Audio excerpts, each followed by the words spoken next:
اور اس کے ساتھ ہی آپ کو بتا رہے ہیں کہ ایڈیٹر جنرل آف پاکستان محمد امجد گوندل کی لاہور آمد ہوئی ہے۔ ایڈٹ اینڈ اکاؤنٹس ایسوسی ایشن کی طرف سے رائل پام میں عشائیہ بھی دیا گیا ہے۔ اسی حوالے سے رپورٹ کر رہے ہیں ہمارے نمائندے محمد عثمان۔ جی عثمان، آگاہ کریے گا۔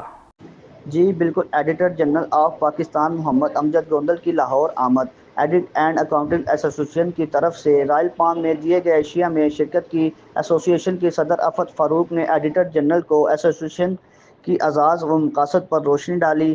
عشیہ میں deputy auditor general Tariq Bashir Chattha, accountant general Punjab نگمانہ گل رخ اور military accountant general Kashif Noor سمیت افسران کی بڑی تعداد نے شرکت کی۔ ایڈیٹر جنرل محمد اجمل گوندل نے اپنے خطاب میں افسران کی پیشہ ورانہ صلاحیتوں کو سراہا۔ ایڈیٹر جنرل کے محکمہ نے ایڈٹ کے نتیجے میں کروڑوں روپے کی ریکوریز کروائیں۔ محکموں میں انٹرنل کنٹرول کو بہتر بنانے کے لیے خامیوں کی نشاندہی کی گئی۔ افسران ایڈیٹنگ اور اکاؤنٹنگ کے انٹرنیشنل معیارات کو بروئے کارروائی لائی جائے۔ جی